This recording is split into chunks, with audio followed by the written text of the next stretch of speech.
Hey guys, today I wanted to come to you and share my bullet journal with you guys. So if you guys don't know, a bullet journal is a system of rapid logging, and it kind of functions as a very flexible, personalizable planner that you make yourself. So if you haven't seen anything about bullet journals, I'll go ahead and leave a link to the bullet journal website for you guys down in the description box so you can go and check out the information direct from the creator. But I wanted to show you guys what I was doing. So this is the notebook that I use for my bullet journal.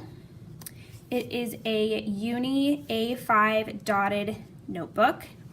So you can see that the blank pages have these little dot grids on here, and that just helps me be able to make nice, pretty straight lines because I'm type A and I like things to look nice.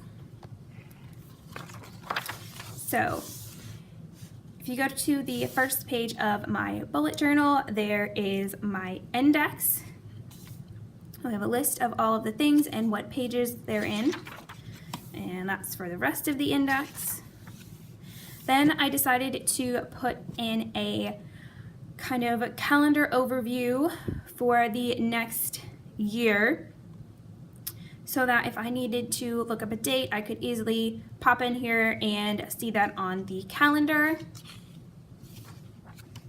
Then I have a future log, and in my future log I just have a space for each of the next 6 months. Well, it was 6 months when I started this in June. So if I had an event that came up or something specific I needed to do in that month, I could go ahead and write it in this page and it wouldn't get lost, so that when I went to, say, August, I could look here and I could put all of these different activities going on my August calendar. So that's this page. As you can see, my November is, kind of full already. So then I decided to do a cover page for each month, just pretty basic with the calendar on there, so I would have a reference to a standard calendar view for each of the months. And then I did my monthly overview spread. So I have a vertical calendar here where I just have the number and then also the day of the week for each number, and then I can write down any of the activities or tasks that I know are going to happen on those particular days. So it's kind of a miniature version of the future log so that I can have activities written down for the end of the month before I get there. I don't have a ton of events going on each day, so this works for me. I've also seen people do like a large calendar on the whole page, and that works really well if you have multiple activities that you need to have written down for each day. Then I just have a list of tasks down here, and I will go over my little markings. I have an arrow to the right. That means that that task has been assigned to a day. An X means that task has been completed. And an arrow pointing to the left means that I have pushed that to the next month. And then because I am trying to be a little bit more regular with my YouTube filming, I just have a little section here with some YouTube ideas for the month, and then I have a box for film, edit, and then publish each of the videos. As you can see, there were a couple of videos I wanted to make in June that didn't happen, and then I decorated with a little bit of washi tape. Then on this page I have my habit tracker, and I had some various habits that I wanted to track. I've also been tracking my headaches and my migraines just to see if there are any additional triggers that I might have, so I can keep an eye on that. And I just filled it in. I didn't start the habit tracker here until the 10th, so that's why this one is empty. And then moving on to some weekly and daily layouts. I've tried a couple of different things.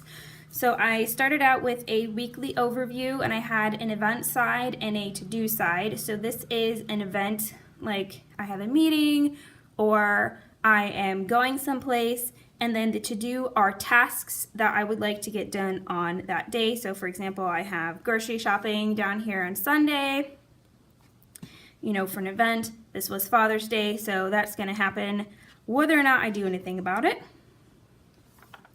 And then I have here an example of my dailies where I could put down my little tasks or notes. And then I had some little check boxes for water, so I could track my glasses of water per day. So these ones I have horizontal. These ones I tried vertical.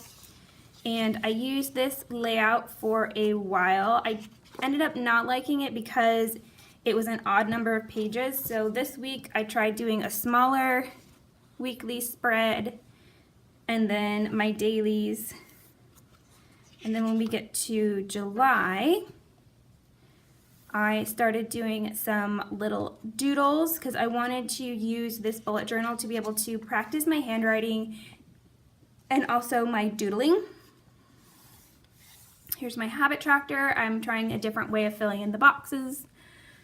And then here you can see my capsule wardrobe planner.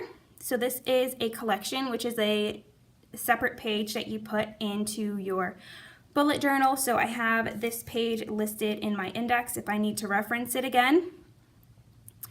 And so if you didn't see my summer capsule wardrobe video, I will go ahead and leave a link for you guys to go check that out. But this is what I used to help plan out my summer capsule wardrobe. And then this is the daily spread that I have been using lately. I found that I wasn't getting as much use out of the weekly spread page, kind of the weekly overview, as I was hoping to. So I decided to try something a little bit different. I like this layout because it fits on 2 pages. I have my little calendar with my week on there. And then I also have my little water tracker here. And then I have each of the days laid out and it's nice and pretty. And then instead of doing a weekly overview, I just go ahead and fill in those activities right into my daily spread, since I have already these nice segmented areas for each day of the week. So that is kind of what I've been doing, and I've been doing this spread out for July, and that's worked really well. I have I found a cute little mid-year review prompt list, so I did that in here. And I've also been doing a daily journaling challenge from Bohoberry, and I've been sharing this on my Instagram page. So I will go ahead and leave a link to the challenge for this month if you guys are interested in kind of checking out what's on there. And I like it. I've been playing with handwriting and doodling, and it's just cool to have some little reflection time in there. And then this is my current spread. Oops, I lied. This is my current spread. So that is my bullet journal. It is all that I have so far. When I first started bullet journaling, I actually just started here in this little notebook. This is the notebook that I take my notes in at church. And I wasn't sure if I wanted to invest in kind of a fancy notebook like this one. This one wasn't too expensive, but the preferred journals, the 2 that are the most popular in the bullet journal community, one is by Moleskine and the other one is by Leuchtturm.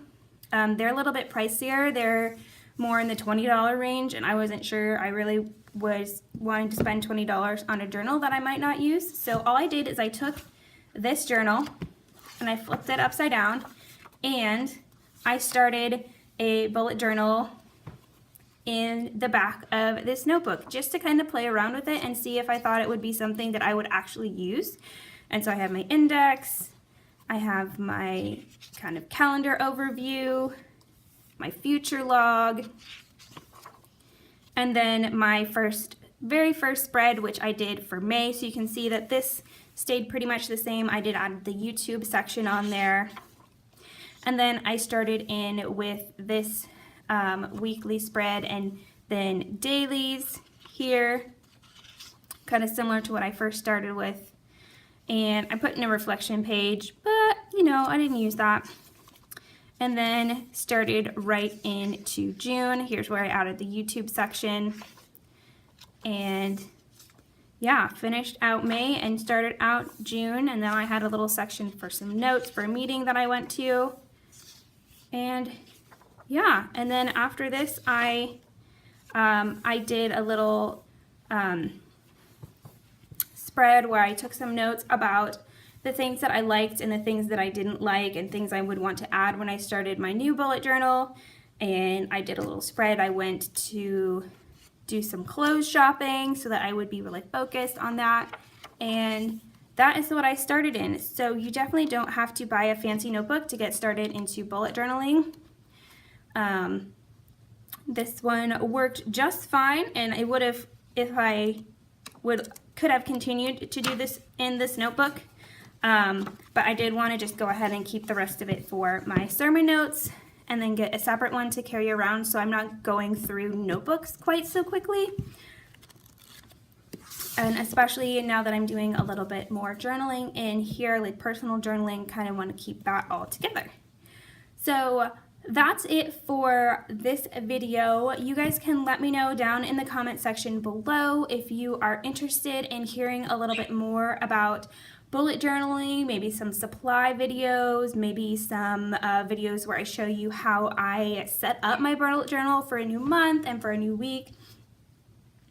And again, go ahead and check out those links down in the description box if you're interested in finding out more information. And I will see you guys later.